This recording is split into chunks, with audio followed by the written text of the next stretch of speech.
Hello, good afternoon and welcome to Mutual Fund Corner on CNBC-TV18. I'm Vinnii Motiwala in the Mumbai studio. Today, we'll start by discussing and focus on systematic investment plans. SIPs have emerged as a cornerstone of retail participation in the equity markets. The latest AMFI data has also shown a very interesting data point that equity fund inflows have jumped 15% to 41,156 crore rupees in the month of December. However, what would you do when you encounter negative returns in the current volatile market? What are the factors to analyze and what should you consider while actually seeing this negative return? Should you actually switch? What is the word coming in on this front? We'll discuss all of this with our expert for today. We have Tarun Birani, founder and CEO at TBNG Capital Advisors, joining in with us to talk to us about all of that. Tarun, thank you so much and good afternoon. Let's start by talking about this. Investors often start panicking when they see a negative return that comes in on their SIPs.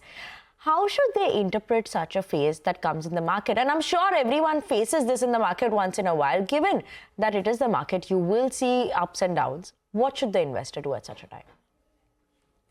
Good afternoon, Vinnii, and thank you for having me on the show. I really love the topic today because I feel this is so relevant in the today's times where we are today.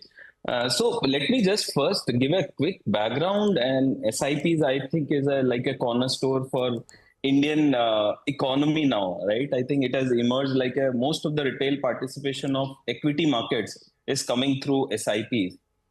And as we talk, there is almost like 26,000 crores of SIP on a monthly basis, which is going every month. And most of the FII outflow, which has happened in last 6 months to 1 year, I think most of the DI money has come, the domestic investor money has come through SIP board. And this has really helped the equity flows in the market. So I would say SIP is an extremely important part of capital markets as we talk today. Now coming to your important question that what should investor do when their SIP turn negative? I feel we are trying to talk about the what should be the medicine. I think before that, most important part is we need to talk about the diagnosis. And according to me, the most important part is why do SIPs fail? Most of the time, SIPs fail because most of the investor do these investment because of the rear view mirror view. They just look at current momentum strategies, momentum funds, past performance, and these are the strong big reasons to invest into market. SIPs have not been made to align with their long-term financial goals. These are done more to benefit from the current markets. So I think from an approach point of view, these are big reasons for SIPs failing. Again, over diversification of SIP schemes, investors end up taking 15, 20 schemes in their portfolio, which doesn't really help in creating wealth creation. So again, not aligning for long term. From a short term point of view, looking at SIP also has been one of the biggest reason why SIPs fail.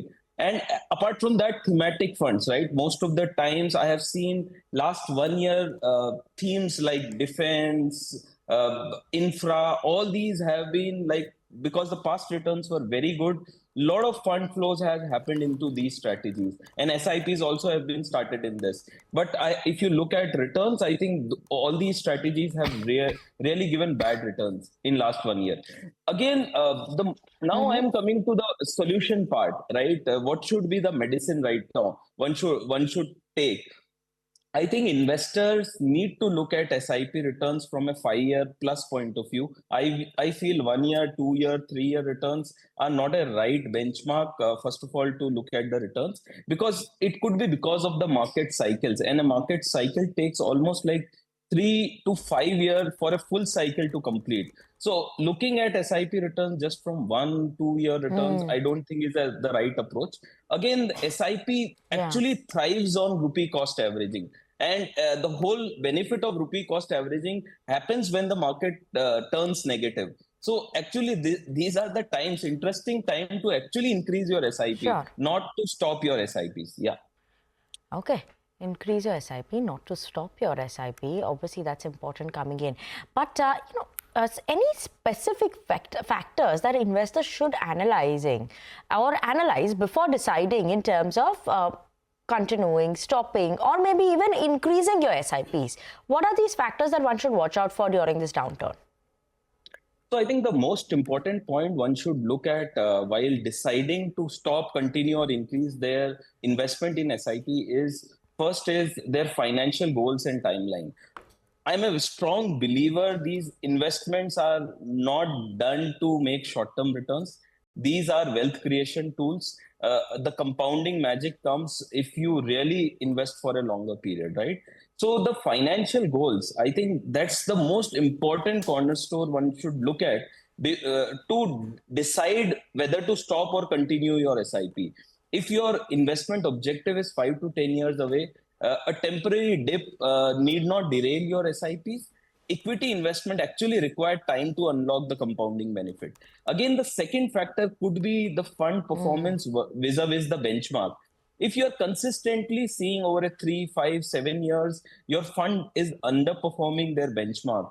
So let's say a Nifty 50 or a Nifty 500 stocks, you are continuously underperforming. I think it is time for you to actually reevaluate whether to continue that strategy or not. Again, another reason could be to stop your SIP could be your risk tolerance and life stage. Young investor with a longer horizon can ride out a market cycle much more comfortably. Those nearing retirement or with liquidity needs might be more cautious. So again, this can make you decide whether to continue or stop. And again, your financial stability, if you have emergency reserves and stable income, consider leveraging the downturn to increase your SIP allocation, actually. But buying low forms the backbone of the wealth accumulation in your portfolio. Okay. Tarun, what I want to also understand is historically how long-term SIP investors have benefited despite the short-term negative returns. If you could give that analysis or some example on that front as well, help viewers understand that they should not panic at such a time and maybe not just step out of their SIPs or just stop their SIPs. Could you give us an example there? Yeah, so I think the most important and a simple example could be, let's say, if you are doing a 10,000 rupees monthly SIP and you are at let's say, 85,000 Sensex level, your NAV could be 12 rupees at that time. So the number of units you are buying is much lower compared to the units you would be buying at, let's say, 75,000 index level. So if the NAV turns to 10 rupees, I think you would be actually buying much more units. So actually the rupee cost averaging starts happening over a long period of time when you see a full scale cycle of 5, 7, 10 years. And that is where the actual benefit of SIP really comes into play.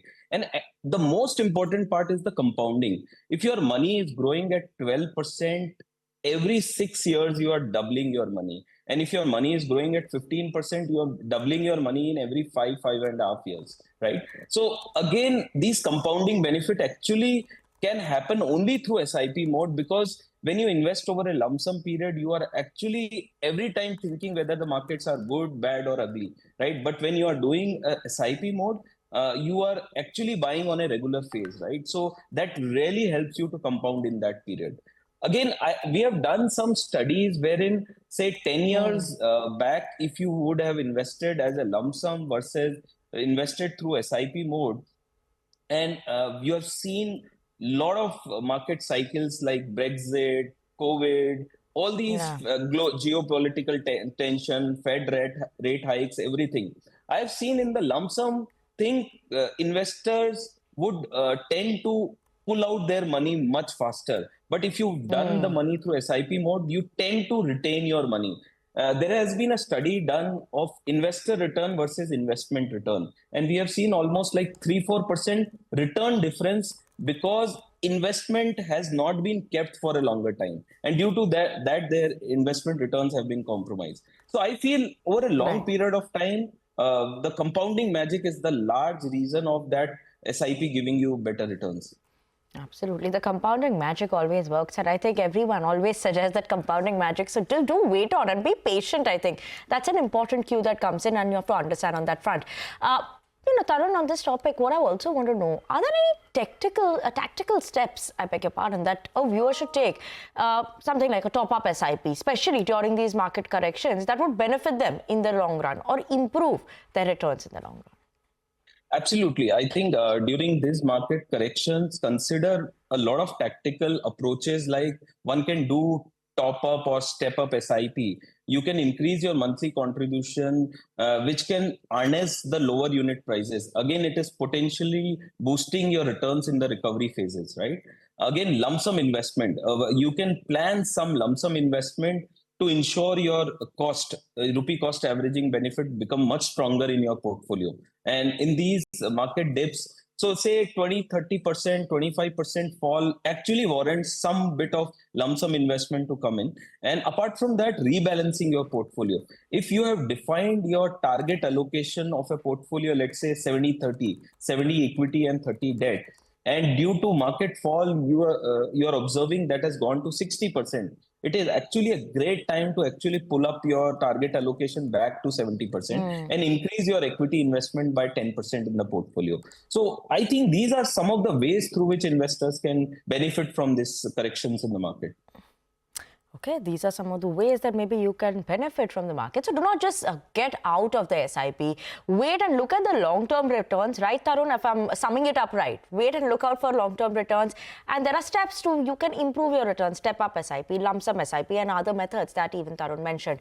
I feel the most important part is before you start, have a purpose when you start SIP. You need to have a very clear purpose when you are investing and doing investment. I have seen 50 to 70% of the time it is random investing.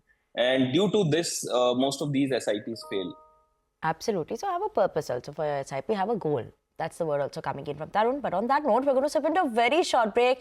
But on the other side of the break, we're going to be discussing an exciting topic where SEBI's initiative to lower SIP threshold to 250 rupees with Tarun himself. So don't go anywhere. We'll be back.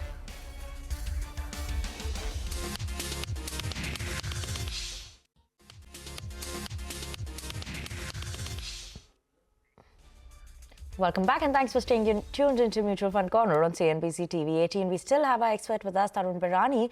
And now we're going to shift focus and talk about SEBI's initiative to lower the SIP threshold to rupees 250, which I think is a very essential stride towards democratizing investments. Now, what does this mean for investors? What does this mean for the industry as well? We'll talk about all of that. Tarun, it's a very interesting move that has come in. Now, how do you think this reducing the amount to 250 rupees as a minimum investment will impact retail participation? Do you see more investors coming in the industry? And overall, how do you see this move? Absolutely. So I feel on the regulatory front, SEBI initiative to lower the SIP threshold to 250, according to me, is an essential step towards democratizing investment. And again, this aims to bridge the financial gap between the high-income urban segment versus the first-time investors in the smaller towns as well as in urban towns, right? So again, it will really help in deepening the financial inclusion across India. So I feel this push for micro SIP directly supports India's broader growth narrative, which actually hinges on the expanding participation beyond large metro. I feel India has a very, not a great social security system, unlike the developed markets, though we have NPS and all these catching up. But I think most of the Indians don't have a social security in terms of retirement corpus and all these benefits. I feel with the capital markets doing so well, and given this stride towards putting smaller amounts in investment, I feel every strata of society can actually participate in the Indian growth story.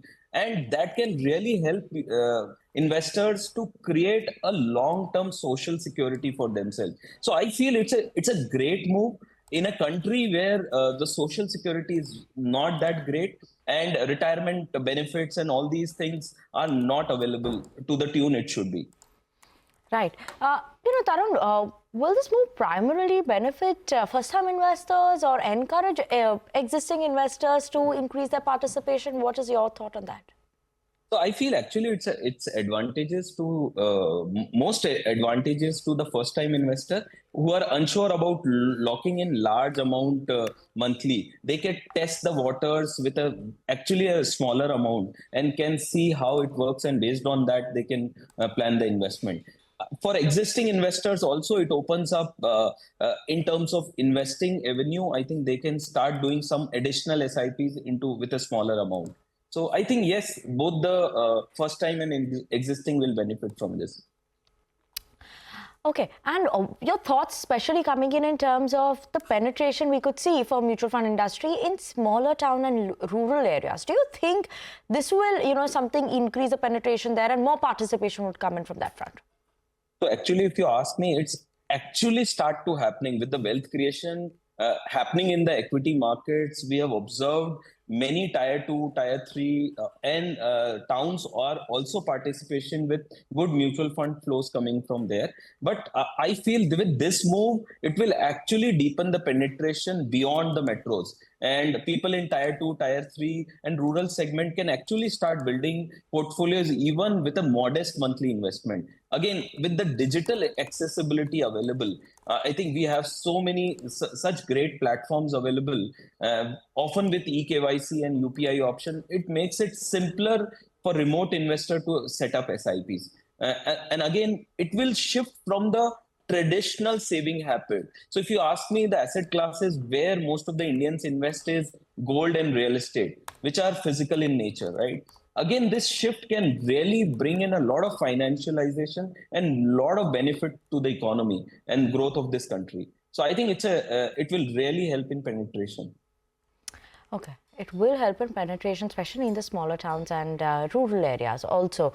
And thoughts in terms of boost for financial inclusion, or do you think it's more likely to be just a psychological nudge for these investors, given that it's such a small amount that you could invest? What do you think these factors are going to play? I think it's actually actually both, right? By design the lowering of SIP amount broadens the investor base, an explicit step toward financial inclusion. Yet the psychological shift is equally significant because many potential investors perceive mutual fund as high risk, requiring large sum. So with a smaller amount, it's a great nudge for anyone to see, experience how it works, and accordingly they can increase or reduce that same. Okay, and how do you think investors should actually think about starting this 250 rupees SIP in terms of wealth creation and the potential that is there, in this SIP? What is it that one should watch out for? I feel it should be used as a wealth creation tool and building a saving habit, right? Culturally, I think we Indians are great in saving. It's just that the saving is not going in the right places. So if it starts going down from the lowest level also, I think it will really bring in a lot of prosperity in this country. So I think building a saving habit, again, it has a lot of room to grow as the income rises or the comfort with market volatility improves. You can easily step up your SIP contribution. And again, the large part is compounding, right? As you will start observing the compounding benefit, I can see most of these smaller investors will turn into large investors in times to come. So I think it's great from that point of view. Okay, maybe start small and then become big investors. But, what would you advise? Right now we were talking about previously also as an option is step up investments and step up SIP. Even though it's such a small amount, would it make sense maybe to go in for step up SIP? Does that make comprehend to the factor that it's such a small amount? Yeah, I think step up SIP is nothing but at times when you see the market levels are correcting, and at that time you can actually buy more units. I think it's a great strategy to increase your investment, right? So I think a step up is actually benefit from that.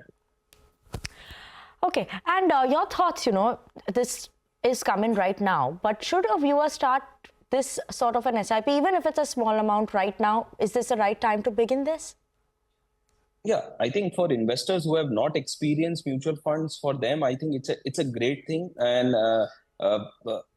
now is the right time. I don't think one need to time the things. I think one should actually define a purpose and a goal and accordingly start investing. So now is a great time and look at things with a 5 to 10 year point of view. And I think compounding benefits start coming in. Okay, so you look at it with a 5 to 10 year view.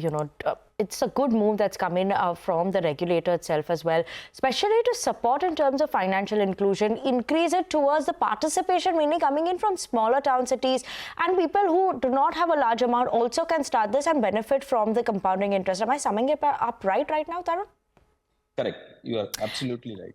Absolutely. So, just one thing that, when this move comes in, do you think for an industry perspective, is there something that one should be watching out for? Like from the mutual fund industry perspective, how is the costing going to be? From the industry side, I'm talking about. I think definitely to increase a penetration into with such lower SIPs and all that, I'm sure the incentivization and all that need to be done at a larger scale. So definitely in the start, it will involve the expenses and all that will be higher. But once it start trickling down and with the kind of digital platforms available, I think it should be taken care of. So I don't see this becoming as a very large expense item for them. But it has a huge implication in terms of building a sustainable flow for the markets. So as a DII, I think domestic investors will continue to participate, and you will see this will bring in a lot of positivity, even in terms of whenever global geopolitical actions happen. At that time, the country can continue to perform well, right? So it's a great move. Okay. Tarun, thank you so much for joining in with us today and explaining us both in terms of the SIP, which will be starting as low as 250 rupees, a new regulation coming in from the SEBI, as well as in terms of what should one do when SIP returns are negative. Thank you so much for joining in with us on the show today. Thank you.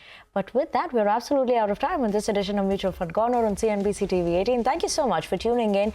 Up next, you have Closing Bell to take you through the next hour of trade.